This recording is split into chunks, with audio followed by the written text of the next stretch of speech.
and police who are actively working to stop the bloodshed on the streets of the capital. The country's murder count now creeping near record-breaking levels as many residents fear the situation is worsening. Devontae Hanna has both sides tonight. With the country's murder count on pace to surpass last year's total of 119 and in the face of a U.S. travel advisory, the National Security Minister Wayne Monroe and Commissioner of Police Clayton Fernando seemingly torn on what to call the recent influx of crime. It is a crisis. Everything is a crisis. We are not in a crisis, but we are concerned. Both their comments coming yesterday just outside the National Honors Investiture, less than 3 days after the country's latest homicide occurred off of Blue Hill Road, bringing the total to 107 and 6 in 1 week. And despite not accomplishing his goal of keeping this year's homicide count under 100, Fernando claims that things are under control. We are following significant leads in them. You would have seen some people of interest, some wanted posters that are out for various matters. But Monroe is stating otherwise, calling the crisis an opportunity. His comments come in the wake of Prime Minister Philip Davis, who last week said the crime rate would have been higher had it not been for the measures put in place by the top court. I hope that the public is looking and watching and understanding that we raise these people. I hope the people of my generation are looking and watching and seeing how quickly things have changed. Both of them coming to an agreement that members of the public should do their part to aid officers in the crime fight. We ask members of the public if they have any information on these individuals to please reach out to us. I believe that we could solve any matters. I always say that comes to our attention, but we want to be able to prevent these murders from happening. According to reports, 53% of this year's homicide victims were on bail for murder. This only adds to the already rising crime across the board, especially armed robbery, according to police. Devontae Hanna, Eyewitness News. Well, members of the Kemp Road community speaking out against the frequency of violent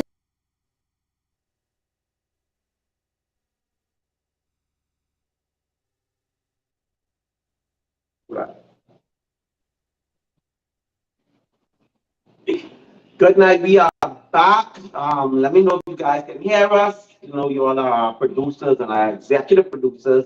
Thank you guys for sticking with us. Yes, they are trying to stop us, but you know, this machine was ready for this road. Yeah. It's ready. Yes.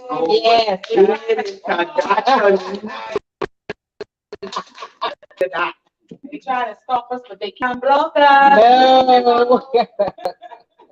Right. So as we were tackling the NIB, what I want to say scheme, like a pyramid scheme. I don't know, Ponzi scheme. And They got the one of Birdie made off. yeah, they kick us, but we kick back. Yeah. So, yeah. So Mr. Bain, you were saying that the previous governments, they did the height of the century. They invested money in good stuff. You say in stuff. Good stuff? Yeah, you know, we had some good Christian prime ministers over the years. And they invested, you know, for the benefit of the people. So they took our money and they spent it on whatever they wanted. They spent it on buildings. National security building. They spent it on what do you call it? Live. They spent it on Cable Bahamas. All kind of nonsense. If Cable Bahamas wanted to come here, they should come with money. True. Yes. And if they took our money to let us invest in that, then they should have made it so that we got money from it. Back to us. That didn't happen. No. You know, and this is the kind of robbery that the Bain people were suffering and didn't know all these years, but now we know. And so the question is, what we can do about it? Are we going to keep voting for them? No. While they benefit? We have politicians getting crown land and then selling it to NIB. You have NIB buying mansions. What do they spend our money on? And dilapidated mansions. Wow. This is disgraceful, and now they're talking about raising NIB. And I will tell you, when we exposed it, they couldn't raise NIB anymore.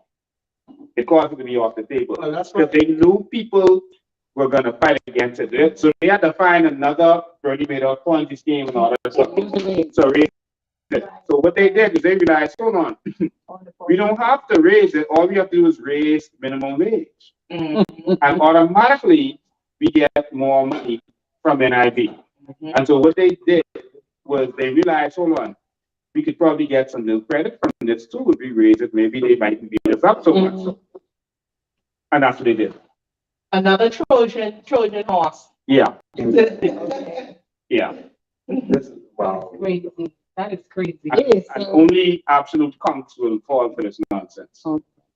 Well, see, they go forward with the Bain and speak up. They're not gonna go and protest about it. Yes. They're not gonna stand up for it, so it's gonna happen. Because the people are not educated. I feel like if we keep on producing more programs like this where we get we educate people, like they won't be falling for these same old tricks anymore. Because you know, the more knowledge you have, the more power you have. And that's why we need our people to get involved in what's going on in their country. So they won't be taken advantage of. And the generation has changed. So that's another thing again, the generation has changed. So, and because the generation has changed, they are asking for more. They're literally standing up even for more, even though, like you said, more education. Even in more education, but people are tired.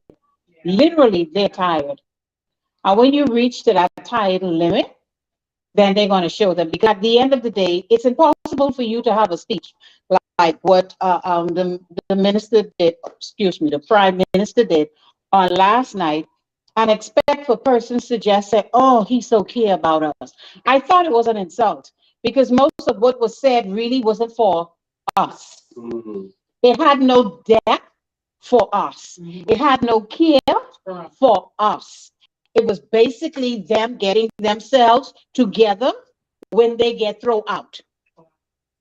It really wasn't for us. So I normally guess, right? But y'all, please tell me one by one. What do y'all think about the Prime Minister's speech last night? Did it make you feel inspired? Because you know, back in the day when Finland spoke, you leave from there and you want to go. You feel like you could lift the world. Yeah. You know, did it make you feel inspired? Did it make you feel like like you're proud to be a Bahamian? How did it make you feel? It definitely was an inspiring speech. Well, it definitely was an Finland speech. Let me just put it like that. You can tell that it's being recited. Somebody wrote it. He didn't speak with passion. He didn't speak from the heart. It was like no emotion was there when he was saying that. And I mean, I felt insulted as well because here it is now. You want to talk about cryptocurrencies when a lot of Bahamian people don't even understand the market. And I feel that this is an opportunity for the government to take advantage and try to educate the people of the cryptocurrency market, but they want to take it away. They want you to participate in it as a consumer, but not as an investor. True. You know? That ain't the bad part about it, cryptocurrency. The bad part is Bahamians cannot participate in cryptocurrency. Yeah. Trade, you know what? But I need to correct you because he did speak to people. He said, I see you in your house. Woman said she went outside. She didn't think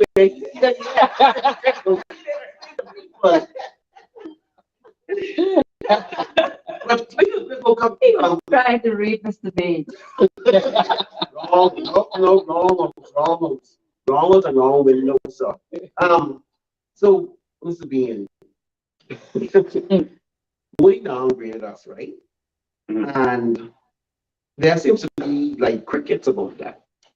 Like nobody is talking about it to make it seem like that's a problem. Why is that? Well, we know that the media is sold out. Brave David is basically bought out the media. So anything that's going to make him look bad is not really going to make it to the media right now. All right? He's totally bought them up. And so they don't want to cross him right now. That's really what it is. Now, in terms of Moody's downgrade, that is devastating to us. That is devastating. And that should be what they're talking about more than anything else. Because Moody's is saying, one, all the stuff you're promising and saying that you're going to do, y'all don't have the money or the credit or anything to do it. Right. Moody's, if you read the report, is saying that the government is flim-flamming. Oh. Moody's is saying that. And people are not paying attention to that. It's like you're just promising all this stuff. Okay, you promise $200 million on a hospital. Where the money coming from? Thank you. You promise another same hospital in the province. So that's maybe $400 million. Where the money coming from? You promise all this pie in the sky with agriculture. You're going to spend so much money in agriculture, and so basically you're gonna decrease us importing food by 30%. If we bring in $1 billion to $2 billion worth of food every year, so I'll leave it to $1 billion. What's 30% of $1 billion? $300 million. So what are they gonna possibly do to bring in $300 million worth of food every year? I don't know what kind of farm that could be. All right, I don't know when that's supposed to come about and how much money. Do you know how expensive it is to start a farm? So to do farming to cover that amount of income, so they spent $200 million, over $200 million on Bain. Bain producing maybe $63, $64 worth of fruits. A month. And I don't mean to be facetious, right? But the Haitians and Andres producing $300 million worth of food. Wow. All right, but Bain can't produce any food. Thank you. So back to the point, Moody's is saying that this government is flamming, and so they downgraded us. All right, so the downgrade is your present situation. And then they removed us from negative outlook, and that was mostly because of COVID, to a standard. But that's an outlook. There's no reality to that. That's just, okay, if things go okay and some stuff come together, you all could be, not standard, stable. You all could be in a stable condition. All right, now you know one thing. I don't want to be in stable condition because I mean I'm in the hospital. True. And I cannot get out right now. I on drip. I ain't there. But I barely alive. And so Moody is now telling us that we are in station, but we still hospitalized. Wow. All right? And that's just the outlook. So that Moody's thing is devastating because it means that wherever they're going to get this money from they're talking about, wherever they're going to get it from, they're going to have to pay high interest for it. Ooh. So with the high interest, is that the only way to get out of this, I want to say entanglement, or Moody put us in, or this downgrade that Moody put us in? Like, what's the, like, how do we bounce back from being downgraded? Remember, Moody's is a credit agency for companies and governments. Right? There's more than one credit agency, but they are a credit agency. We participate with them voluntarily so that we can go on the global market and borrow. All right? So in the United States, they have credit agencies. We don't have it here in the Bahamas. So if you went and you bought some furniture and you didn't pay for it, your credit goes down. Right. Your actions cause it to go down. It is not anyone victimizing you. It's your stupid action. Wow. So it's the actions of our Bahamian governments over the time that put us in junk bond. It's no boogeyman victimizing the Bahamas. It is our actions. It is the fact that we don't do anything to produce or to grow our economy. Nothing. We just sit down and borrow and borrow and borrow. But we have a parasite economy in place. Let the investor come in, give us jobs, and you get taxes from the jobs they make. They get the taxes from us. No. So we pay the taxes. This is a parasite. Yes. And so this is where the problem comes in. And so this downgrade is devastating to us. There was a time when Jamaica was going through this, and they was going down, and the dollar changed, and then the economy crashed. I heard you say it's devastating to us. What does it mean for the economy that we've been downgraded? What does it mean? It means that the government is having issues. All right? The economy is tied to government because the government makes taxes based on the economy. Okay? So if a hotel goes down, that's taxes that they would get, room tax and other taxes, money from salaries, etc., that they won't get. So that's where they're tied. So if the economy is bad, the government is in problems. All right? But turning around the economy can actually fix it. Okay. But the government has to put certain things in place to turn around the economy, which they're not doing. Correct. They are sitting down, waiting. Look at Grandmama. Like, I watched that speech last night. I was like, these. What do the young people say? The mayor of lazy town. Grand Bahama is suffering, stifled, and you're telling me that your hope for Grand Bahama to be restored is that someone is going to buy one hotel. Someone buying that one hotel is not going to change anything for Grand Bahama. That's not enough. Right. When the whole Grand Bahama was still hurting. Right. So it's like trying to make you hold on to the fact that, oh, someone can buy a hotel and we can celebrate. Celebrate what? One hotel? What are you really going to do for the economy of Grand Bahama? And everyone is sitting around waiting, oh, the airport is going to happen. He said by the end of the year. They haven't told who this person is who's going to, because they don't have anyone. By the end of the year, someone is going to develop the airport, and then they're going to invest, they're going to buy the hotel. But then you already have a big celebration saying the hotel was sold. Thank you. Thank you. Exactly. And so just like Moody's is saying this government is a flim-flam government. Yep. How in the hell are you going to come a year after being in office? And now you're telling us what you are going to do, what you're going to do, what you're going to do? It should be already being progressed. Yes. Yeah, all of these things have already been. If you didn't start this stuff yet, then you can start this. Thank you. They just want to drive everything Every year. until the next. They just want to stall so they can continue to party and Yes. make flights and make trips. Yes. And by the time it's your catch on it and cut so much deal, make so much money, it's okay, go to South Cuba, be ready. Yes. They'll be popping champagne. True. Wow. Come on, people, wake up, wake up. Let's wake up. Wake up, Bahamians. Wake up. We have to stand up and do something. We have to put ourselves in a position where we can say to them, we will not accept these lies. Do not give us no more speeches that you had planned out. And I call it by a child, because at the end of the day, you all know what was going on. If you all don't know, and this is what agitates me, and I know that I've said this before, but I realize that I'm talking to a government that I need to be repetitious with. You knew what was happening, okay? And you came with the same old, we're not stupid. We are not stupid. We are saying to you, enough is enough. We are saying to you, we will not accept these kindergarten, preschool, toddler, baby, child scratch, bringing it to the nation. You are embarrassing us. You are embarrassing us. You are embarrassing us because the world knows we are a rich country. The world knows this.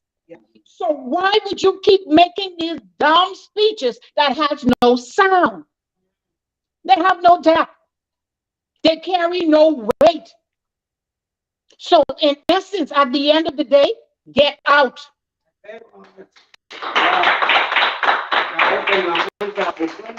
804-4COI. 804-4COI.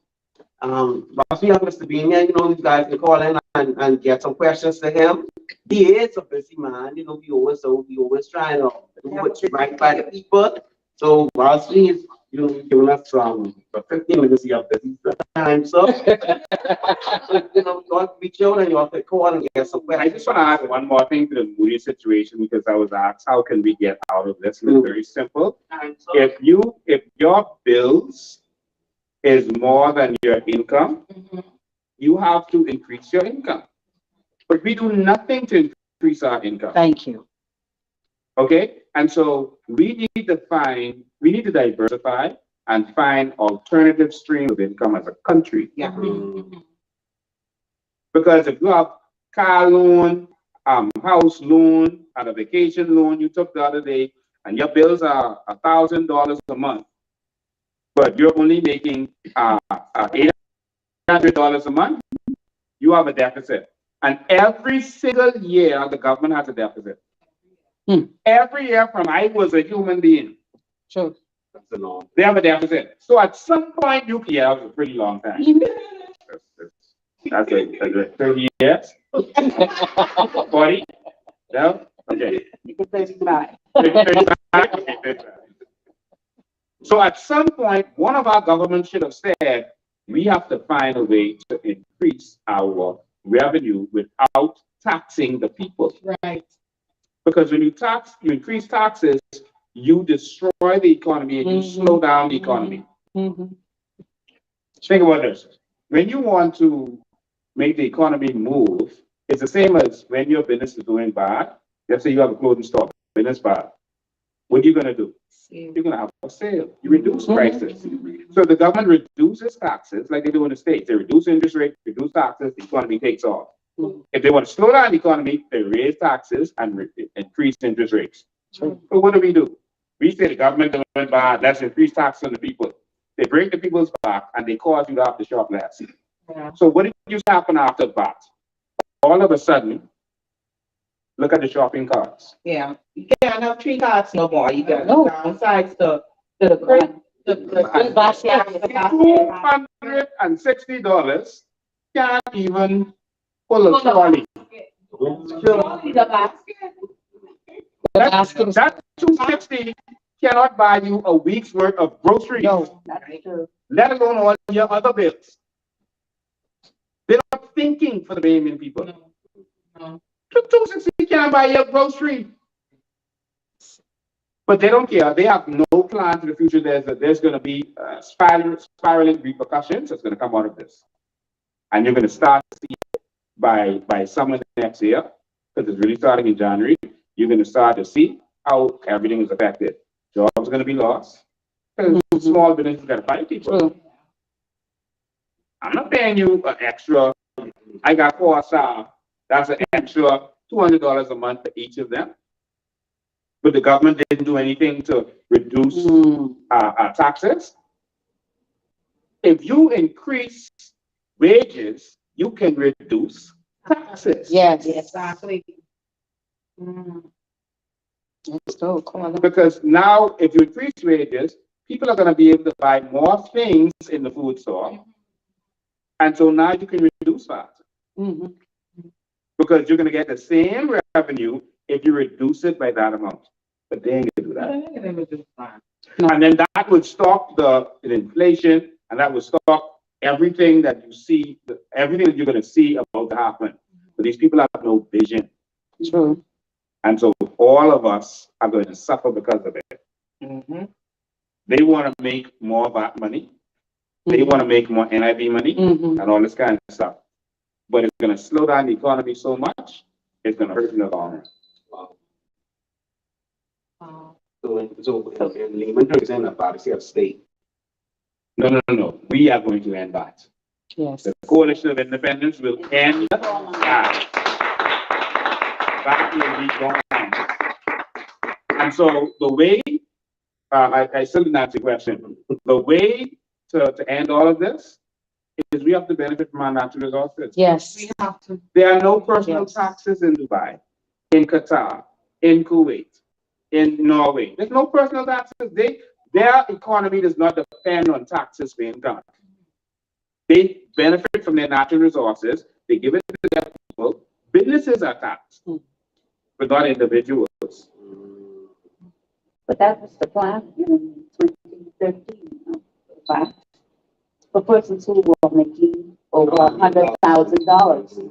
And if it's supposed to go for 3 years, I was one of those who did supposed to be in that, and that's how come I know. Okay. Yeah, that was the flim flam. They always said, see, they want to get, if they want to get a tough policy in, they'll sneak it in. And they'll find a way that's palatable to bring it first. So they may say, oh, we're going to do it, but it's only going to affect the wealthy, or it's only going to affect this or that. And then later you'll see them adding to it. Like what they did with the VAT. They said, okay, we're going to start at 7.5%. Yeah. Then now you see it's up to 12%. Back down to 10. Next, if the coalition of independence did not exist, I guarantee you, VAT would have already been 15%. I agree. Yeah. That's a guarantee. Yeah. But because we are holding them to the fire, and they feel that anything they do negatively will impact us positively as an organization, that's why they got to be careful. Right. But if we are benefiting from our natural resources, taxes finish, man. That's true. You taxes for personal taxes are finished. Now you can tax my business to death. I'm making money, I don't care, tax it. But personally, And they have their businesses. Food for thought. Ms. Bain, you still have to hear. We have 3 questions that was put together for you by the public. You ready for this? We still no easy question. We still no skill. well, I still haven't told you what's in this cup. So the first question, Ms. B, have the first question. Ms. B, what the first question we? Okay, the first question is, you've been blocked from sitting in the House of Assembly that day. How did that came about? Can you please explain that for the listening public? Yeah, they were basically terrified. I can tell you this. Listen, I think you all know me by now. If I wanted to get in the house, I would have get in the house. All right? Point blank. They couldn't stop me from getting out there. But I wanted the Bahamian people to see how terrified they are. A lot of what I do so the people can see. When we pulled up, we saw a tent full of police officers. And what they did was hide the police officers at the back of the park. SWAT team, all these police, they were afraid of what was going to happen. They are terrified of us. European Monroe say, well, they was coming on the farm to see, so they had to bring the whole army with them because we was there. Now, I don't know why they're so afraid of me, but I do agree with them that they should be afraid of me. All right? And I think that they should be afraid of all of the Bain people. Yes. Because it's when they are not afraid that we have a problem. We have check the camera right there. That's when we have a problem. All right. So I will say this. We will be going in that house. Yes. The stone that the building is there from their corner. And the fact that they rejected us from that house was prophetic. Yes. All right. And so I believe that we will be in that house. Yes. Yes. Number 2. Okay, so Mr. Bain, the people wants to know what makes you the right person to lead our country, the Great Bahamas? And part 2 of that question is remind us of who you are and your vision in and for the takeover of our government. Okay, that's 5 questions in one. What makes me the right person? First and foremost, I'm a Bahamian. Yes. I'm a real Bahamian, and I love this Bahamas. So more than anything else, I want to see Bahamians succeed, and that's what makes me the right person. If you want to get more technical, I am more educated than most of the prime ministers that we've had. All right, Ingram had a high school education. Ingram had a high school education. Philip Grave Davis only has a high school education. A lot of people don't realize that. He's only done high school. And so, well, Finland did law, which I also did, and Minnis did his doctorate degree, right? But in terms of the range of things that I've studied computer science and business, and it gives me a wide range Give me the business knowledge that I need in this new world. Right. Computer science gives me the computer knowledge that I need because we're going into a different kind of world. Technological world. We're going into a tech world. And so it gives me the experience that I need. I also studied law, okay, which I love studying. And I did it just to study. I didn't necessarily do it for, to practice law. I did it because I wanted the information. Right. And so that's what I did. I also studied at a master's level theology, all right? Okay. And that's where I get a lot of my belief from. And I stopped there. I was going to do a doctorate in that, but I decided to stop at that. And so from an education level, that's fine. What I have that no other prime minister has had real life experience. Right. Finland never really did anything. He never had a business. He never had any life. He didn't really study law. Practice law before he ran. He was just all politics. And so he didn't have much life experience. I don't think any of them, well, I can say, none of them have run a business. Not one. None of them has even had the chance to fail at business to get any experience. Right. Wow. They don't know about having to make payroll other than for their law office or whatever. All right. But in terms of business and what our entrepreneurs and our business people are going through, they've never done it. And that's why they don't have a focus on business and causing us to have a mindset to go into business because they don't know. And they're running the country, they're making the decisions. So I have a lot of experience in that. And I loved it. I voluntarily retired when I was 30. I didn't want to do business all my life. I went into business because I wanted to travel the world singing and speaking. I can't do a job if I do that. And so I went into business and then business just took off. Because God was very good to me and I did extremely well. And so by the time I was 30, I was like, you know what? Giving this up, let me just chill and enjoy myself. But then I got bored. I can't do nothing. All right. And then I went into some other stuff.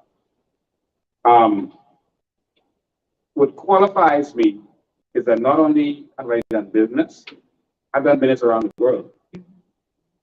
Yes. I know what it is to do business in China. So when China was on the rise, I was there. I was rising with China. China helped me to rise.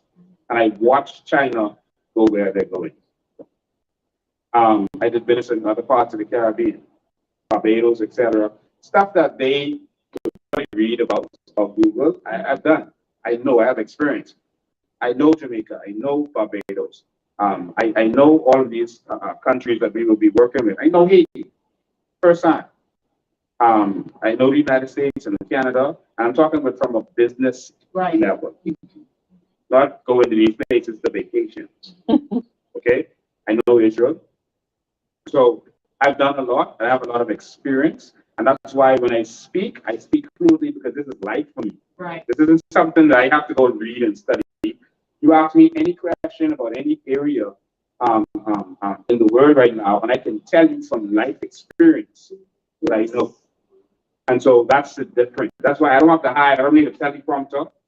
All of this is life for me. Right. And what I haven't learned from experience, I study. All right. You see the books that I had yesterday. That's Das Capital. That tells you how the communist countries think. That's where they get their Karl Marx. That's where they get their thinking from. The Wealth of Nations. That's where capitalism comes from. And so you have to put these things in the play. The problem with our leaders is we be politically correct. They are field Negroes acting as house Negroes. Wow. And when they took over the house, they destroyed the house. And they don't know what to do. And all they can think of is because they're in the house now, well, we need Master to come in. We need someone look like Master to come in to do anything we need to do. Because we don't know what to do. All we know is cotton picking. So we need a white face to come and tell us what to do. And that's the mentality of Philip Grave Davis Perry Christie, Hubert Ingram, all these people. Oh, we need Master to come. Master, you open the hotel. We can't open the hotel. Master, just let us work in the hotel. We want back in the plantation. In the New Bahamas, we will own the plantation. Yes. Like the slaves in the Cameron plantation that took over the plantation from their master and became wealthy. They're still some of the wealthiest people in America. They were slaves. Mm-hmm. We're going to transform this country. Yes. And so, what qualifies me? I'm a Bahamian, and I love this place, and I love my people. What qualifies me is because I could have chosen to live anywhere in the world, but I chose to stay here Yes. and fight. I was gone. Mm-hmm. My children are here. Mm-hmm. I had not business ready, house ready, car ready, everything ready. I was gone. But I'm here because I love this country. Yes. Oh.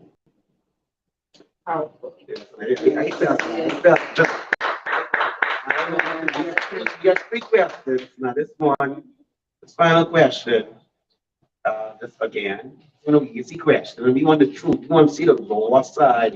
We want that truth feeling. Did you get that? You want to send the president to get ghetto? Well, you get that one. But let's be on the final question. They've been asking today, Mhm. why did you choose to respond to Prime Minister Davis's speech last evening? Question when we get raw. Yeah, clear. Listening to his speech, I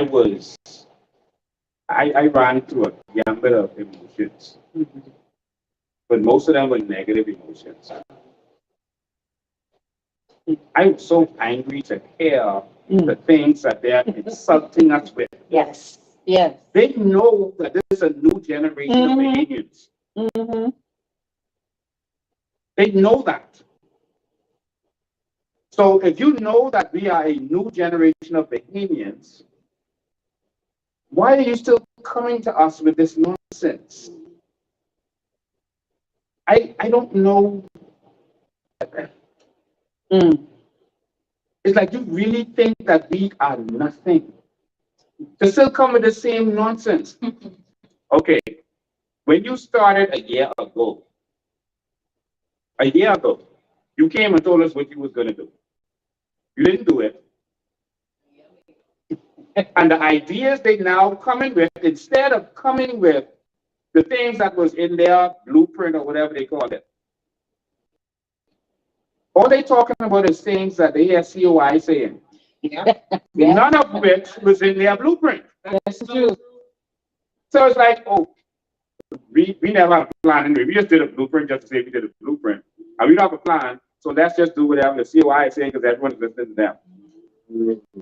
And so to counteract the COI, we have to try to put some stuff in place that they're talking about so people will be satisfied because this is what the people want. The people want what COI is saying. But we can't actually let them benefit. So we can talk about carbon credits, but we can't let them benefit. And so this was offending me. It offended me to hear you talk about carbon credits, but we're not going to benefit. It offended to hear you talking about cryptocurrency, and we can't even participate. That's the truth. That offended me. It offended me to hear them talking about these investors who was going to take our crown land, take everything we have, and then give us jobs. And he's bragging about that. $1 billion worth of investment. You know how much crown land that is? Now, the law say crown land is supposed to be for the benefit of the Indians. And not so. And that's why, in order to circumvent that law, they always say how much jobs it's going to provide to say that jobs benefit us. No. Jobs don't benefit us. Makes us broke. In law, business law, they have something called a beneficial owner. That's who benefit. You benefit when you are an owner. You don't benefit when you are a worker. You are a slave. You are a little different than the chicken that bamboo. You are a commodity. You are like the mop that they mop the floor with in bamboo shop. That's low. Wow. You are not a beneficiary. You the cash register in the shop. You are the clothing rack in the shop. This is capitalism. I can open that book and show you that. When you are a worker, you are nothing. And so to have these evil men still promoting slavery in 2022, it offends me. Yeah, that's an insult. It's an insult. Atlantis came here and they gave them everything. They gave them something they didn't ask for. I was working over there at the time. And I saw Saul Kirsten in action. I was there sometimes, they had their little meetings. And I saw how they worshiped him. Wow. Whatever he says, he run this down. Saul Kirsten came out of a meeting and said, listen, I want the road on Bain Street, switch direction. You all know Bain Street used to go west. I remember, yeah. Saul Kirsten said, I want the road pointing towards my hotel. It'll make me feel good. I want the road, I want Bay Street pointing towards me. I want everything flowing towards me. It's symbolic. So sad. So done. Wow. And they gave him that. They gave him Crown Land on Paradise Island. People didn't even know Crown Land was up there. Crown Land's still there, we can go take. Don't let them know that. They gave him Crown Land, they gave him 5 of our banks, took our monies out of the bank, because that's what banks do with your savings. They take it and invest it. They took our money out of the bank and gave it to Saul Kirsten. Gave him our land. He was not a foreign investor. That's our money. $1,000 for that. You understand? So when I keep hearing and seeing these things, it offends me. When Saul Kirsten, the same Saul Kirsten went to Dubai, they ain't give him nothing. You ain't getting our land, you buy that. You're not getting money from our people. Our people are going to invest in this and they're going to be owners. Yes. Yes. The people of Dubai own 50% of Atlantis in Dubai. And he said, deal. Love it. Where were our negotiators? Ingram said, listen, take everything. But when he said deal, they said, no, we're not finished. They said, we want half of everything you got, or a piece of everything you got around the world. We want a piece of Sun City in South Africa. We want a piece of Atlantis in the Bahamas. And that thing you're looking at in Las Vegas, we want a piece of that too. Not for the government, for the people of Dubai. Wow. Now that's how you empower your people. So let me tell you what happened. The people of Dubai owned a piece of Atlantis and we owned it. Powerful. It was 2 different Atlantis. No. Government. Leaders. And so as I sit down with my international mindset, because see, what makes me think differently is because I've experienced so much things from around the world. And there's nothing like you experience how different people do things, you can't accept it. That's the truth. And I've experienced from around the world. And when they come up to the Bahamas, it's like, how could I be in law school in London? And I buy a car. I bought a nice Jaguar over there. Loved it. And I was worried about how I was going to have to go stand in this line, millions of people there. get this thing licensed, inspected, whatever. The car dealership fella said, it's no lie. You go home, you go on the internet, or you go on the phone, you call them, they will send your thing in the mail in a few days. They would send you a license in the mail. I was like, what? That's possible. How do they know it's me? If it's not you, you will go to jail. They will send your documents in the mail. I said, okay, but how am I going to inspect it? It's a process called MOT. And you go to any licensed mechanic, and they will inspect your vehicle. Proper inspection. Proper inspection. Not turn your blinkers on, turn your blinkers off. Turn your light on, turn it off. Your light could go by the minute you drive off. What is the point of that? You don't know when your light is going to go. And if it's a light, it's a simple problem. You tell me I can't license my car because a light bulb? Yeah. Back one too. This is so stupid. The back one also. The minute I drive off, the light is blue. That's it. And I don't have to get it done, what, for a year? And that's why I run into police in the night? This is ridiculous. Now, with the MOT in England, they put your car up, they inspect it, they could tell you when your belts are going to go, they could tell you when it's going to go next. They do a proper inspection of your car. Interesting. A real inspection to tell your car is roadworthy or not. Yes. They say, okay, the salt in the road been corroding your car, so you need to do this, you do that, and that's in your inspection. At no point did he say, turn your blinkers on, turn your blinkers on. Press the brakes. It's retarded. And so when you experience these kinds of things and come back here where nothing works. Come on. Woo! That's her fault. The potholes in the Listen. This is you and your car broke up. Oh. So that's how I felt watching that. I'm like, there's no future in this. And I started to see, I know there are political trolls like praise them, oh, hallelujah, oh, thank God. Oh, they have to do their job. And I'm like, if we don't fight, you see, you know what you came to this earth to change based on what makes you angry. That's the truth. And seeing their speeches makes me angry. Seeing them oppress the Indian people makes me angry. Yes. It's like Moses. What made him angry, even when he was sent here to change. He was sent here to fight it. And so when he saw a slave, an Israelite, being beaten and abused, that made him so angry that he could kill. And he did. That's because it was his purpose to go and free those slaves.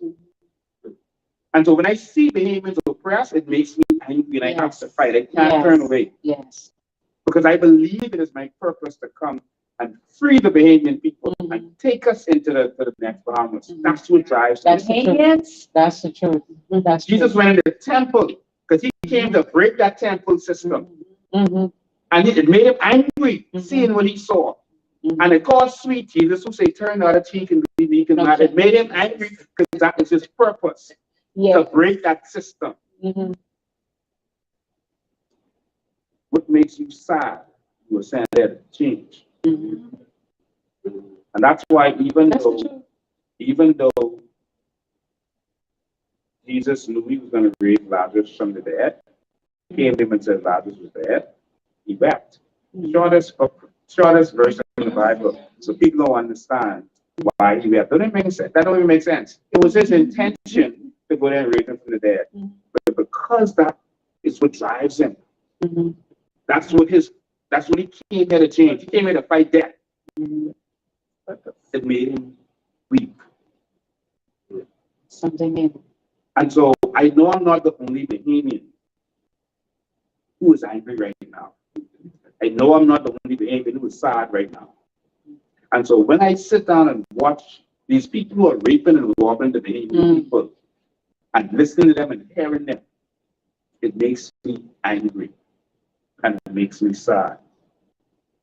And nothing makes me more happier than being able to educate the Bahamian people and to fight for them. That gives me life. Mhm. I don't care how sick, how tired, whatever I am. When I can get out there and start educating the Bain people or fight for them, I become invincible. Mhm. And that's what drives me. So that's the range of emotions that I was going through as I was watching that nonsense Yes. yesterday. Yes. Mr. Peter, so before we let you go, we have one line question because you kind of touched on it when you were talking about Dubai and Atlantis. So we have something like that now with our carbon credits where, what is it, where Brave allowed foreign company to get, I think it was 51%. Mhm. So the foreign company got the bigger share than us. I mean, they didn't really get jack squat, but they gave the company 51% of the shares in this carbon credits. Again, you claim to say they listening to you and they trying to copy you, but they ain't doing it right. So explain to me, like, what's wrong with the scenario here? What's wrong with the scenario is that we have the wrong government in power. We have what's wrong is the same thing that's wrong with every area of our society: corruption. Mhm. It has to be corruption. If we can trade carbon credits for free, we can use the platform for free and trade our carbon credits. Why are you paying someone 51%? Mm. In that industry, even if you have a manager, they will never be entitled to more than 1, or maybe if they're really good, 2%. I don't care who they are. Other countries are doing this. Norway is doing this. Other countries are deep in this. Even African nations are doing this. But I want you to understand that that 51% ain't going to that company. That's the problem. Mhm. That's under the table money. Mhm. And I'll say it here, and if I lie, lock me up. That's under the table money. You see, these fellas can form companies all over the world, Yes. make deals all over the world. So y'all ain't to see when that money go to that foreign company, y'all ain't to see when they flip it to Brave them foreign company in Delaware or their foreign company in Malta. Y'all ain't to see it. And they can make denials. Mhm. 51% is robbery. And on top of that, they're going into the volunteer market. What is the volunteer market? The volunteer market is you making a trip to Hawaii. You feel like the carbon you're going to put into the atmosphere because of that, you feel guilty. You want to pay for the carbon based on the miles you're going to be traveling. So you pay, okay, I'll pay different from my ticket. I'm going to pay $50, $70 for the carbon I'm putting into the atmosphere. That's a voluntary market. You do that if you want to. Mhm. That market is not regulated. Because that's just you saying you're going on our website and you're just gonna, hey, I'm paying for my carbon. That's not the mandatory market that the other countries in the world are participating in, where it's regulated. You can see what's going on. I need to charge for this, where I can see what's going on. Of course, because Brave them behave like criminals, they don't want to be in that mandatory market. Because that's going to cause them not to be accountable. Yeah. Right. Exposed. We'll be able to go and see exactly what they're doing. Where money is going. All right? So they ain't gonna be in that market. And I can guarantee you, they ain't want nothing to do with that. So, all right, so I will tell you this. We are going into carbon credits. I don't care what deal they make. We are going to break their deals. It is criminal. We will investigate to find out exactly what they have done. All their conversations. You can't hide nothing with digital. You can't erase it. We will track them down. And we will tell them that we are refusing to honor any crooked deals, any deal that doesn't benefit us. On the good side, they're going in the voluntary market. They could do that. We're going to go in the mandatory market. Mandatory. So let them go knock themselves out with their corruption. And I tell whoever the company is, I tell you now, if you participate in any corruption with crooked grave them, when we come to power, you and them in Fox Hill. Probably need to explain what is Fox Hill. They'll find out. They can know perfectly well what is Fox Hill in a minute. I can talk about reversing agreements because a lot of Bahamians don't understand that these audience deals that they make, that they can be reversed if it's found that it's not in the best interest of Bahamians. You can reverse them. So I'm glad you elaborate on that a little bit. Yeah, any audience deal that's not in the benefit of the country can be reversed. We're not tied to anything that any corruption that these people do. So I want you to understand that we always know God has blessed me with the ability to understand. And I sought understanding more than I sought anything else. So just like when the people in Abaco, in Hometown called and said, this corruption has gone down, but they got their license from the government in Nassau, and there's nothing we could do. I went down there, there's always something you can do. I went down there, showed them the law, and said, this is what you will do. And they was able to take their license, just like that. There's always something you can do. All right? So they can do as much corruption as they want. They think they're going to celebrate. Let me tell you something. Whenever election is, once they say COI win, y'all close them airport. Nobody in? Nobody out. Nobody out.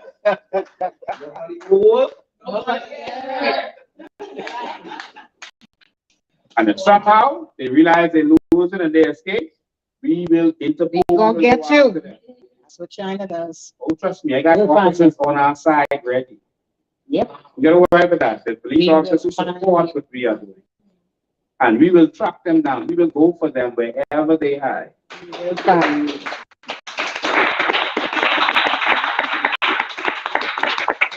Wherever they think their money is, that's our money. We going for that. That was some crooked deals. We didn't need it. We are going to bring, just like how 13 Gig brought us in, we're going to bring in the FBI. The FBI is going to help us investigate. Okay, just like how the DEA works with the DU, the FBI is going to help us investigate. And we're going to find out what they did. The truth is, we are no most of what they did. We just be talking certain things here. But they're going to come in, assist us with investigation, especially for all these illegal passports, illegal and all that. There will be forensic audit. We are going to do this. We're going to clean this place up. Yes. We could do what Trump said. We could drain the swamp. Guys, not only do we have a special guest, we have studio audience, and they have a question about immigration from Mr. Bain. So I think one of the questions that they wanted to know is about the roundup in Abaco. So studio audience, you guys have your question? Yes, the You have to come on camera. Let's stay right there, Doc. The shanty towns in Abaco, they have been growing progressively. And according to Minister Keith Bell, he was saying that we don't have an immigration crisis. And there are also Bahamians stating that the shanty towns, not only are they growing, but they are harboring more illegal immigrants that are coming into Abaco, and documentation is being given to these people. So my question is, if Mr. Bell sees it as, if he doesn't see it as a crisis, where does that leave the residents, the Bahamian residents in Abaco, whereas owning and possessing the land stands, and how are they going to move forward with being the dominant on that island? because immigration right now, they're saying that they're doing something. They're saying that they're making arrests, deportations, but then the problem is still festering. So how do you propose we move forward? That was like 16 questions. My apologies. I'll pick one. All right. You talk about the situation that's happening. The immigration roundup in Africa right now is a sham. All of you remember that I said a couple of weeks ago that they were going to do it. If I know, you think the illegal immigrants there didn't know? You think the corrupt people there didn't know? If I know, I'm not a friend of the government. They see me as public enemy number one. If I knew, you think they didn't know? Remember your assent. I announced it. I announced it when we went to Russell Square. I told you that they're going to do a sham roundup and they are going to pretend like they're locking up people. And that's exactly what they did. I always expose what they're going to do, and they still do it like that. Or Lincoln just expose us. What you can do? Just do it. Lock him out. And I told you they're going to do some sham roundups. All right? Now, in Abaco, the legal immigrants know what to say. There are some people who, if you don't pay your dues, you get yielded. You could be a part of the roundups. If you pay your dues, they ain't got you. So right now, I believe that they are rounding up the people who didn't pay their dues. Some of them. 20 plus. All right? And so them celebrating about locking, they got thousands of them in Africa right now. They're celebrating, oh, we locked up 23 of them today. And they throwing party. They throwing, you lock up 20 something out of the thousands that are there. Something wrong. You throwing party? You are locking up the people who didn't pay their dues, and they're doing this. They're only doing this, and this information I got, and that's why I announced it ahead of time. They are doing this because they feel that we are gaining ground on this immigration conversation. And they did it to soften the blow to say, see, we're doing something about it. And that's why the Prime Minister saw it necessary to come out yesterday and say, I did not sign in California. Let me reiterate. No, he doesn't speak as well. Let me reiterate. I can't even brother like him. Let me reiterate. He said he did not become a signatory. Right? Because he feels that we hit him so hard with that to a certain their reputation. All right? Now, the thing about it is, that's coming from the same Brave David who said that Bouncy was insured. You can't believe nothing Brave David is saying. We didn't prove that over and over. But on top of that, the exercise was not a treaty. It was a symbolic gesture. So even those who signed it was not binding. It was not about whether you signed or not. It was about the fact that you came here and started implementing those things. Yes. And those countries were rewarded. I think it was $1 billion. Together, yeah, together. Together, it was $1 billion. And that's what the trolls were celebrating. How Biden is about to give us $1 billion and this and that. Because well, that was something different. That was the climate change thing that they're doing some money for. And it was connected to the immigration thing as well. If you read the article, it was those countries who participated in that summit was going to get this money. Yeah, so people there's a summit, but the recent thing they were celebrating, you're right. In the summit, there was money they were putting aside for persons who would accept the illegal immigrants. All right, but it wasn't just about accepting the illegal immigrants. It was other policy and policy changes that they wanted. So yeah, Brave Davis might have told them, listen, I can't tell my people I did this and that. And so politically, he had to act in a certain way. My thing to Philip Brave Davis is, if you didn't sign it, why were you on that stage?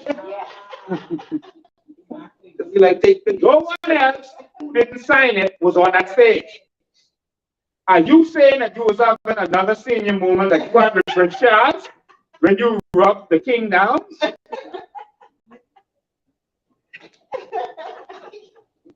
No one in his entourage could tell him it's against the law to peel up the king. That is especially a threat when you come from the queerest party in the history of the world. Oh, Lord. Keep your hands off the king. So the same way he had that senior moment, he just started posing for pictures when the king tell him to come sit down.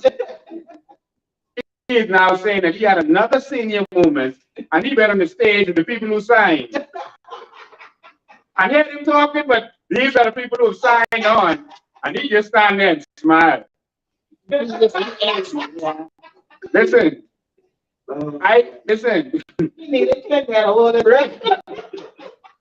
Brave don't really smile. He's not a smiler, right? But the time you will see Brave teeth is whenever he's around white people. Whenever he's around them, he smiles from head to hair. He knows and I love you more. So Brave Davis is saying that I didn't sign. So why you was on the stage with the people who signed and you don't agree with what they were signing to? No, Mexico was in there. No, he missed the exit. the state was invited for those who signed, and so he went. So you saying we have a prime minister in a foreign country to speak English, we don't understand I it. guess No, we have a lying prime minister. A very lying, deceitful prime minister.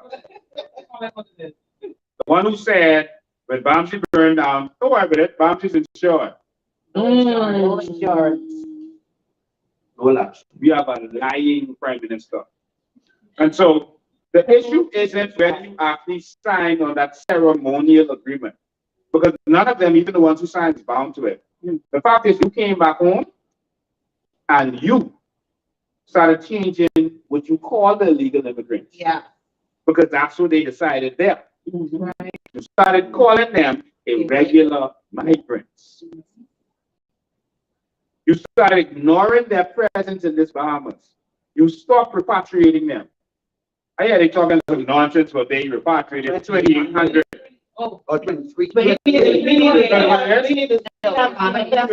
I want to see the manifest. If the manifest existed, I would have it. You know, I would have it. From January 2022 to October 2022, 28. No, 2,800. Oh, I thought They then 23. repatriate. No, they do 23. 23, 28, whatever it is. I don't think y'all repatriated any Haitians this year because y'all have always brought the news up. And when they said they repatriated the 130, I called our supporters at the airport and some of the fellows who work in there, working around the Bain, they said they had repatriations as Cubans. All right. And I also heard that I called the police officers. Yeah. And the police officers, we know about no repatriation. And if you move 130 people to this airport, we would have known that. And they said they know nothing about it. Now, some of the Pakistanis said sometimes in the past when they had repatriations, the police might be just immigration, etc. All right, but the police would still know. That's the airport. They run the airport. So I don't believe them. One thing you know about this government is you can't trust them. This PLP government, you can't trust them. So So Abaco, what they're doing in Abaco is a sham. Okay, it's a blind sham because of politics, and so we can't fall for that. We need a real government that's going to come in power and protect our land. It's simple as that. The solution to all of our problems is simple. Remove the PLP and the FNL. Yes. Listen, I don't want anyone to think that we hate or that we are against Haitian people and that kind of stuff. No. We are going to need the Haitians, the Chinese, the Filipinos, all these people to help us to build a new Bahamas. We need people to work for us. We want you to come the right way. We don't want you to just come and take our land. We want you to come and work for us. Come rent our land. Mm-hmm. Do it the right way. I don't want the children of Haitian immigrants living the way they are living. True. There's no reason they should be living the way they're living. That is a crime against humanity. And not one of their so-called humanitarians are speaking out against it. Not Fred Smith, who's a Haitian, not Louis Georges, who's a Haitian, not any of these people are speaking out about the conditions these children have to grow up in. Someone told me, I was degrading one of the young girls with asked a question about if she's ever had McDonald's. Right? I wasn't trying to degrade the young girl. I wanted people to see the conditions that they grew up in, that they don't have the same experience as other regular children. I want you to see that instead of playing with toys, etc., being able to live a normal life, she's making mud pies. I wanted you to see that these children don't deserve that. True. Because I lived in Haiti for 2 years, and I know that in Haiti, they live in apartments. They live in houses. They come here for a better life, and they have a worse life. So the adult made that decision. If that's how you want to live, then okay. But that child needs internet to go to school. They need internet to do their homework. You have them living in a wooden box with no electricity, no internet, no plumbing. You don't care about them. They will be here in the New Bahamas, but they will not be living in shantytown. Sure. That's the difference in the mindset. Yes. Qatar and Dubai don't have an immigration problem. They are outnumbered. More than 90% of the population of Dubai is foreign. 88% of the population of the United Arab Emirates is foreign. And the same thing for Qatar. They don't have an immigration problem. But the immigrants, you come there and you're going to live in an apartment, in a house. And I want the Haitian people to be able to open a bank account. Why you have money under the mattress? You got a dig hole in the back of the yard because they keep robbing you. You can't have a driver's license. You got to wait for a truck to pick you up to go to work. Come on, man. They're hating on us and making it seem like we hate the Haitian people. But no, it's only us who care about their situation. No, we don't want you to come here illegally, land in our country, and then breed children who feel left out of society. They feel that the only thing they can do is become a criminal. They are creating this, and we have to change this. Because the children shouldn't have to go through that. That's the truth. And it's the same corruption that has destroyed Haiti that is now coming to the Bahamas to destroy the Bahamas. Paying off this one, paying off that one. The government and sell out. Not a day like it. Not a day like it. You all are going to come out of our house. Get out. Amen. You all are going to come out of our house of assembly. Get out. Because you all have sold out, you all have destroyed this nation. And we're coming to fix this for everybody. The Americans are tired of coming in having to pay bribes to everybody. We need a clean country, man. We have so much potential, but all you all could do is sit down and take bribes and stifle everything. Be sick of this. We need a country that works. And we're going to fix this. And the Americans might be afraid of us now, not, having to deal with the unknown and not knowing how we're going to be, but they can love us in the end. That's true. Because when their companies come, they can partner with us. And no one asks them for no bribe. We can fix this country. I don't see no other party with a comprehensive immigration plan, like the COI plan for immigration. It's like their only plan for immigration is repatriation. That is not a real plan. We need a real plan that would work and that would benefit us as well as be fair to the Haitian population. Someone asked on social media just now, why we have to keep saying that we don't hate Haitians. We have to keep saying that is because that is the false narrative that they are putting out there. Yes.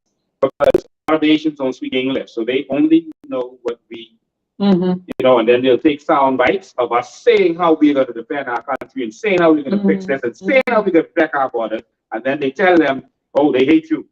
Don't go for them. Don't PLP. But listen, I don't want you to think that I'm looking for friends. I don't need Haitians to love me, I'm a Bahamian. We're not doing any of this for anyone else. We're defending our nation. Our nation. So if the Haitian people don't want to vote for me, they're going to vote.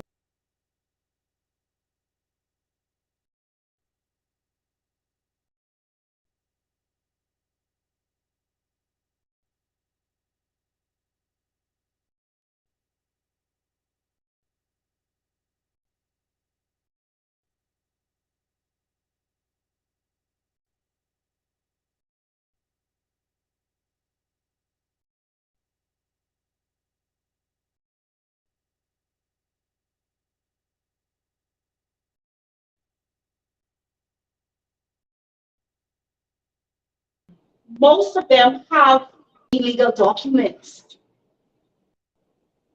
When is time right to shut this down, knowing what we know?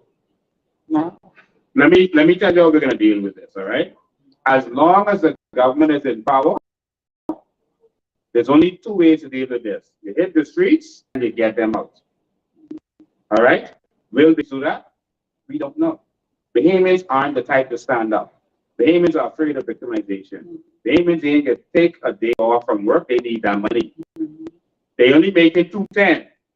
You telling them to take one of them days and come out there on Bay Street with you. It's sad, but that's the situation the politicians put us in order to keep us under control. So the first way is to go out there and stand up and fight and be given an opportunity, or you just get them out of the house. You have to rally the troops and deal with it the way the Bahamians deal with it. The Bahamians fight at the polls in secret. That's the other way. Bahamians ain't coming in your face and fight you head on. We get behind your back and we can take that pen and we can change the back right up. Yeah. What's the UI? That's how Bahamians respond. And so we have to determine our strategy. Do you keep calling them to the streets? We know that in their culture. Or do you organize, strategize, build a serious machinery, and you go to the polls and you destroy them? You have to make your choice. But we can fix all of this by going to the polls and getting rid of them, continuing to expose what's going on. No one has ever done this before. I've never feel like we would never expose each other. No. No one ever tried to educate the Bahamian people before. They want you to stay poor. And so we have to fight and do what we have to do. It's simple as that. So there you have it, folks. We have had a lot of food for thought tonight. This has been more than educational. This has been more than informative. And this has been Mr. Bain. I don't know what else to say, but this has been Mr. Bain. I just want to make it understand and know. Pinta ain't taking my calls. Oh, He in a dungeon. Look like dungeon. Pinta is not taking my calls. Someone even went to him and gave him my number. wow. And said, call Lincoln. And he said, he's coming to Nassau today. And he said he'll come back. Pinta didn't call me. We have one more question from a studio audience. Lincoln, maybe Mr. Pintard would have called you or give you that attention if he was on the cameras. Maybe if there was a mob of people fighting for their rights and you were there, you would have come out on camera and said, hey, Lincoln, how can I help? And shook your hand for the cameras. Yes. Pintard and everyone else like himself, I didn't want to call these persons' name to give them a platform on our stage. But a lot of these politicians and want to be politicians who want to represent our people, they are only doing these things for show. Yeah. As long as they're not in the trenches fighting with the Bahamian people, putting themselves on the line. And sometimes you have to put your family life on the line when you're fighting for a nation. As long as they are not putting themselves on the line for the people, we do not want to hear from them. Everything that they are doing is for show. Yes. Look at who the establishment is giving a platform to. I don't want to call the names. They're giving a platform to phonies. These people are not standing up fighting for the Bahamian people. All they are doing is delivering lip service. And we're done with that. 50 years and we're done with that. We don't want to hear from them anymore. We want to see action. That's it. That's it. That's all. And that's all. Yes. And Mr. Pintard, coming from a young person, you disappointed me and my entire generation. Yes. And you need to have 100 seats. Thank you for taking my statement.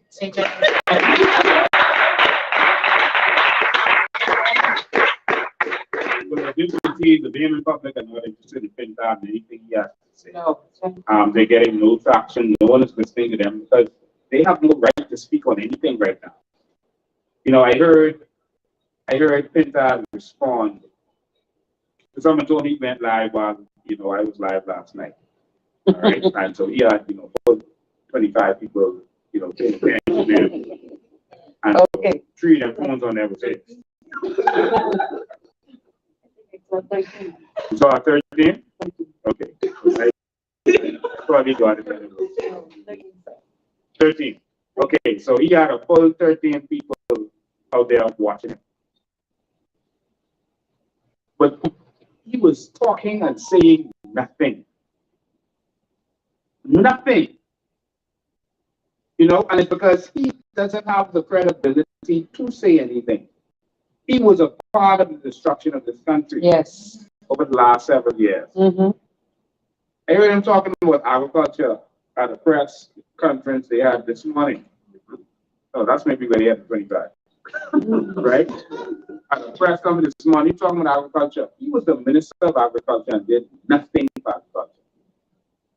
In fact, agriculture is in charge of the policy dog. They had a fire on policy dog. Block those people from being able to go back on the dog. Wow.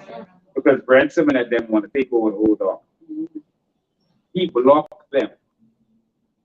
We came there to fight for them. They called and we came there to help them, the COI did. And they called and told the police to not let us help those people. They thought he's coming there to rebuild and all of it. He's coming to clean up and help them.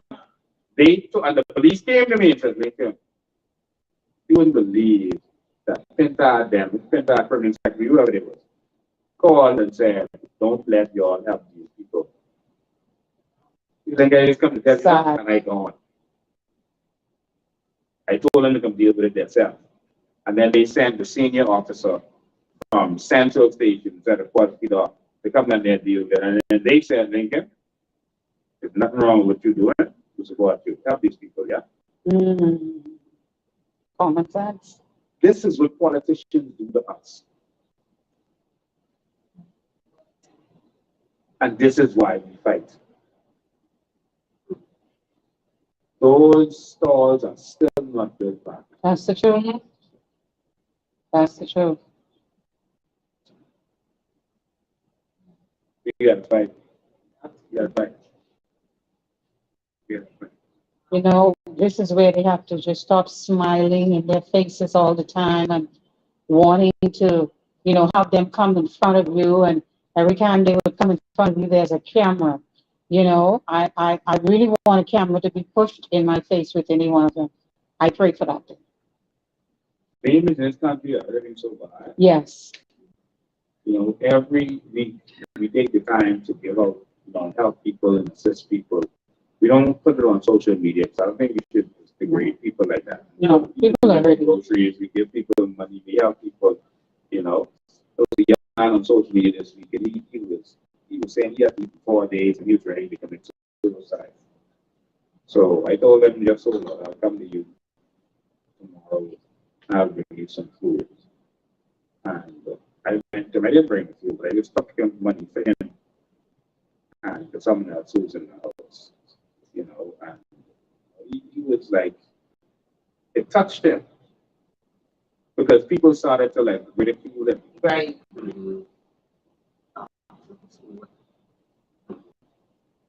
They don't understand. Two people in the house, one was working for a prominent company and the boss didn't, you know, like him, wanted to abuse him, and the boss fired him. He got blacklisted. Wow. They even get blacklisted in this time. Mm-hmm. Mm-hmm. He got blacklisted. Starving, hungry, hurting. He tried to get jobs, and they realized it's him. Listen, that's what you got there. Get everything. People are going through that in this country. Mm-hmm. The other fellow, he's also been trying, and he got ridiculed. Ridiculed because he was saying, I just don't have it. Oh, plenty job out there, plenty job out there, plenty job. I'm trying. They don't give them the opportunity. I'm trying. And so, no long talk, I said, bro, I'm coming, I'm going to help you. And that's what I did.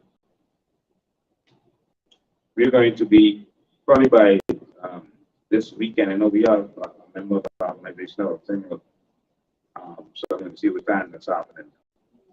But we just selected an older person in the community, and we're going to go there and paint a house. I already bought the paint. And so we need some volunteers to go there, you know, with us and help paint our house. Listen, y'all don't mess up people's house. We need volunteers to come. I'm going to announce it on Facebook the day we're going to be doing it. I just have to find out about the criminal this weekend, or we may have to do it a different day. Or maybe we might take Sunday and do it. Because some of y'all ain't saved. Y'all don't go to church anyway. Hmm? 11 a.m. It's 11 a.m. I'll be all day. No.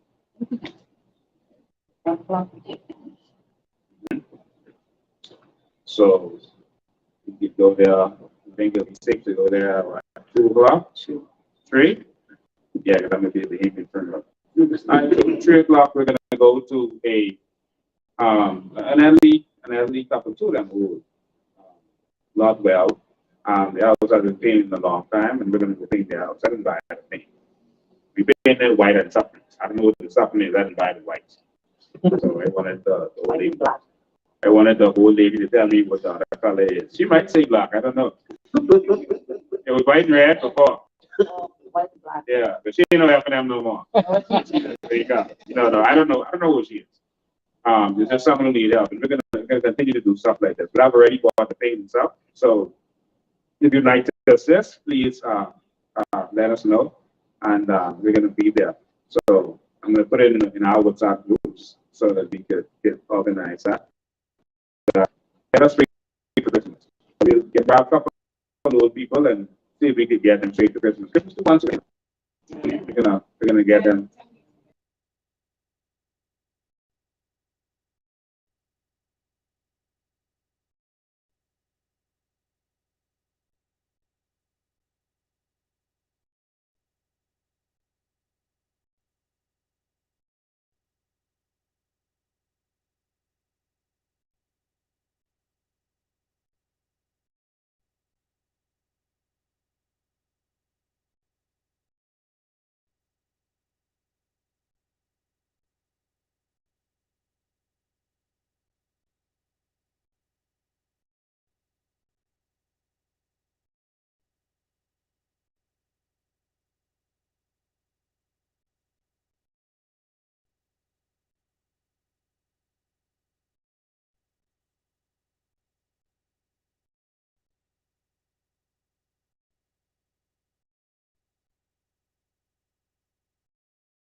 It's on? It's on. Yes, good, we're good. All right, someone on social media asks, I think it's, yeah, it sounds back up. Someone on social media asks if we can still demolish that shantytown is built on a woman's property. Yes, we are. All right. The woman had a medical emergency, a family emergency, and so she was in the US dealing with something. We cannot do anything without her here. And so once she is back, we're going to do what we have to do. All right, so that's what it is. So we are ready. The documents are ready, ready, and it says final notice. This land is Crown land that was issued to me, Justina Curry. This serves as final.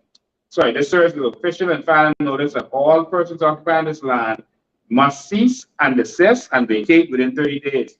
At the expiration of 30 days, the demolition of shanty structures on this land will commence without further notice.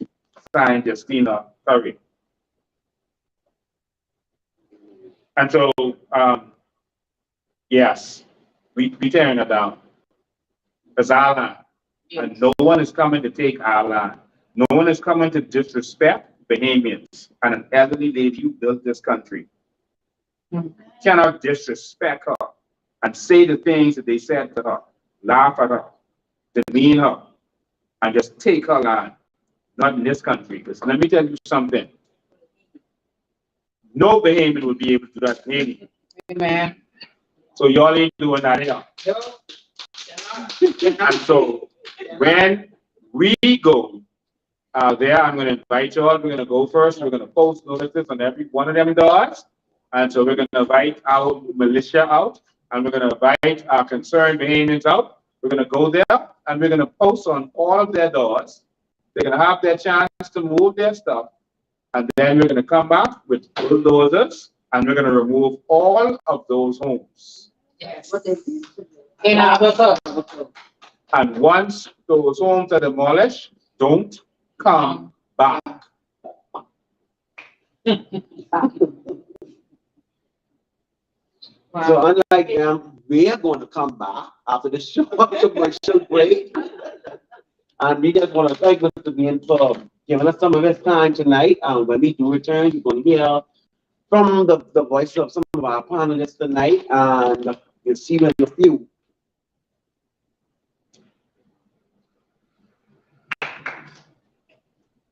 I don't know how you did this in 50 years. You look at history. Who does this? Show me anybody else that has done this in 50 years. I'm waiting. Show them to me. This wasn't done by money. Money doesn't produce visions. Visions produce money. You've had leadership over here that were visionaries, great visionaries, and their vision was more about the people than the money, because you can't accomplish this in 50 years without loving your people first, because the people are the ones that's benefiting from this. Look at your health care, look at your road system, look at your highway system, look at your airports. Who does this in 50 years? But who benefits? You're going to care about those people. It's something to be learned about what's been done over here that could be duplicated in the world, because there's people with this much money. You just don't have people with this much love for their people.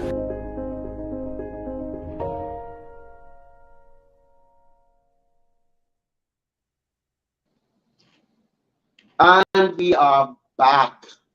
It was a great episode tonight, guys. It was provocative and hot. You know, I don't expect nothing less from the crew from Talk That. And just before we sign off, y'all know I know y'all waiting to hear from Miss Patricia, but y'all gonna have to wait just 2 more minutes, right? So we're just gonna hear from some of my groups, and they're just gonna share just a little bit of what you might want to see. So. Okay, Bahamians, I invite you all to be strong, stop being passive towards the ills, being handed on to us from this government.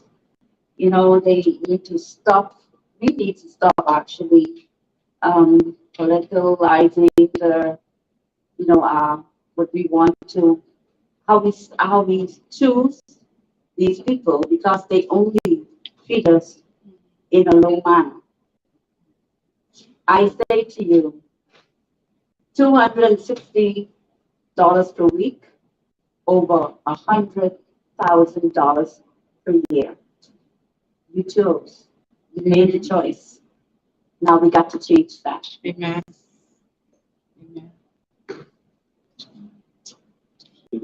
I just somebody use WhatsApp groups. Like they just is irk me, like they just get underneath my toenails. I just want to let them know the Bahamian people are not fools anymore. And they are wise and they are awoken to the bullshit that's been going on in this country for almost 50 years. Now, y'all can come up against us and y'all to talk about our organization, hating Haitians and this and that, and we violent and we like to belittle people and this and that. Notice you have not seen that from us, but we've been seeing that from you. We have been seeing where you are attacking persons on social media for expressing themselves. Now we have become a nation where we stifle freedom of speech. You are no longer considered when you want to give your opinion or your feelings on certain matters. And that's what gets me upset. Because a lot of people are committing suicide because they don't have an outlet, because they have to keep in what it is that they feeling. And we are saying to you that no longer we are going to suffer in silence. Change is here and it ain't going nowhere. Well,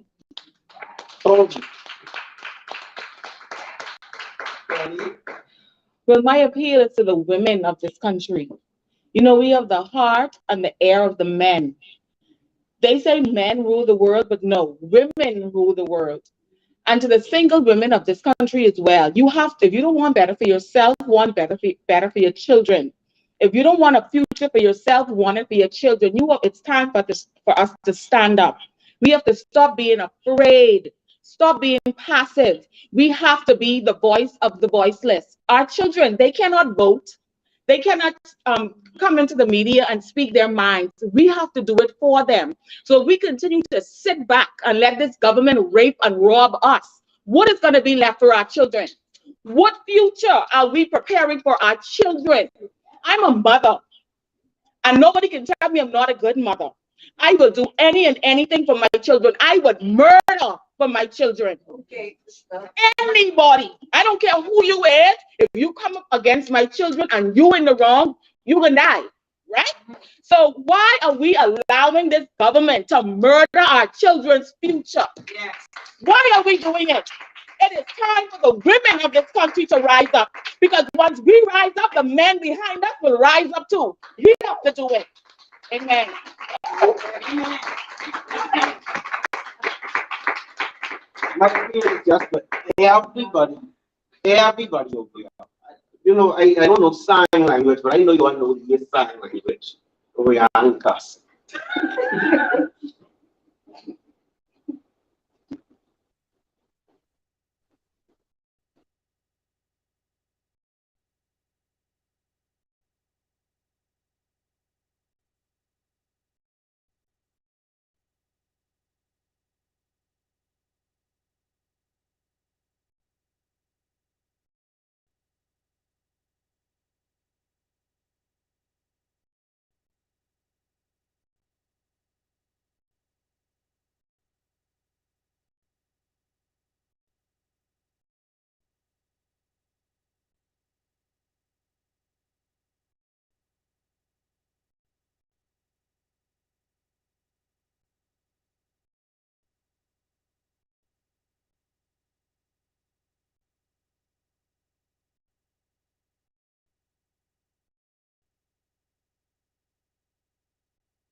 Therefore will I deliver him.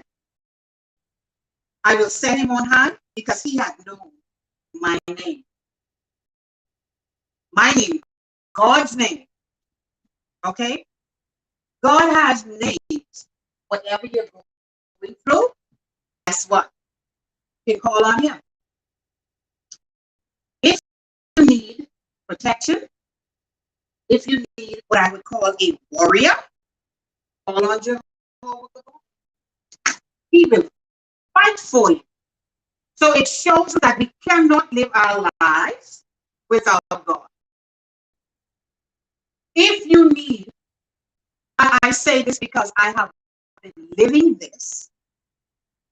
Literally, I've been living this. Whatever need you have, Jehovah Jireh meets your need. Mr. Bain spoke about the gentleman. You know who opened that door? You know who made the way? Jehovah Jireh. He did. He made the way that he was able to be sustained. El Elyon. He's the Most High God. He will keep you in all your ways. He will also protect you. There is a footnote. Spectacles back on. There's a footnote that says, according to Psalms 91 and verse 14 in the footnote, and it reads, "This who know God's name are in covenant relationship with him. The Lord delivers, he protects, he answers, he honors, he satisfies, and reveals his salvation through his preservation, excuse me, and he blesses us. This is the God we would term as El Shaddai, Lord God Almighty. Whatever we are in need of, he provides. Because why? At the end of the day, he is Jehovah Shalom. He's our peace. So I say to you tonight, no matter what you're going through, call on the name of the Lord. Get to know who he is. Call on his name. When I need a shepherd, I know who to call. When I need to be revived, renewed, refreshed, let's talk about El Shaddai. It's the God that's more than enough. He's more than enough. And in all of what we're going through, I'm somewhere throughout the day, we call upon God for something in our lives. Guess what? He shows up, in a still small way, he shows up. But now we got to open our ears to hear him, to see him. I appreciate the things that Mr. Bain said about himself. You take that as being prideful. No, that's being confident in the purpose in which God has called you. So I want you all to be confident in the God of your salvation. Moses led the children of Israel out of Egypt. That's what they call that, salvation. He was Jehovah Jireh. So let us remember tonight that God meets our needs and he answers our prayers. So let us never take it for granted. Every morning to say, Lord, thank you. And every night to say, I appreciate you. Because you made it throughout the day. That person did not do what they had intentions of doing. All because of the obedience of a man that God has placed his heart in. And I know for a fact that God has given you a heart for someone. So tomorrow, make it your intention to by touching someone's life. Do it. This is God's character in our lives. We have that ability. And that ability is to help one another. That's why the Lord is the Lord now, our shepherd. Our heart to yours.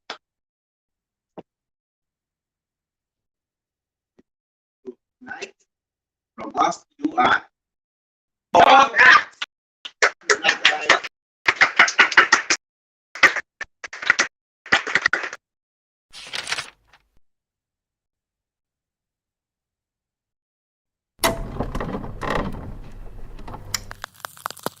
And it's Bahamian, unprepared to stand up and fight and defend their own Bahamas, that you don't deserve to have it. Now let that sink in. Come on. Change ain't coming, change is here. You can hear it, you can feel it in the air. All politicians, put your hands in the air. Just a stick up, let me make myself clear. I'm a grown man talking, so you know what to do. No one's leaving till we figure out the truth. Why you laughing? This ain't nothing funny. So no one gets to go home till we figure out this money. Change ain't coming, change is here. They say change ain't coming, but change is here. They say change ain't coming, but change is here. They say change ain't coming, nigga, change is here. Now if you ain't standing with us, then I know you against us. Bahamas, this ain't no time for us to be lukewarm. This is war, and we riding through the storm. Come on. Let's go. Shalom to all my Hebrew brothers, to all my Muslim and Rastas, we need you, brother. Selassie, I know I can't forget the Christians. Let's put our differences aside, cause this a bigger mission. See, they've been doing this for years, trying to separate us, kinda trying to keep us down and never elevate us. Now it's time to praise the Lord, cause he's about to take us over to the promised land where we can celebrate us. I got to do it for my kids that ain't even born yet, so the minute that they born, they already gotta check that check. Gotta have that time to collect, so they won't know how it feels to have that yoke around their neck. Yeah. See, y'all been robbing my grandmother, my great-great-grandmother and grandfather. It's like y'all can't get enough. Y'all just keep eating and eating and giving us nothing but taxes. Y'all went even as far as to say that this country's in debt and we ain't got no money. When 9 times out of 10, everybody in this country's possibly a millionaire. It's time to wake up. Let's talk about natural resources, cause every time we bring it up, they say hold your horses. They say it ain't worth a thing, but it's worth a fortune. Meanwhile, they open up their businesses across the borders. Oh yes, we track their bank accounts across the waters. They say this country in debt, but they making millions. If we don't stop this now, they be up to billions. It's about to go down and I get the feeling we gotta cut a movie on these dirty villains. On this Lincoln Bain and his team came with information. It's like everything changed, everything went quiet. It's like so much facts and they can't deny it. They'd rather keep their mouths shut before they start a riot. Now look how they tryna just steal the oil. They don't wanna share with none of y'all. They been robbing us while we were sleeping. Send them to jail cause they failed, they committed treason. Change ain't coming. They say change ain't coming, but change is here. They say change ain't coming, but change is here. They say change ain't coming, nigga, change is here. Listen, from Freeport to Nassau all the way to Nagua, there's no more time for us to sit back and be quiet. You understand? This is war. If they only knew who we were, if they only know who we are, they would know we are warriors. No retreat, no surrender. Just give us what you owe us. Bless the Lord, oh my soul. I feel this all the way to my ancestors. We are warriors. We only really want what's owed to us. You get it? Now free up.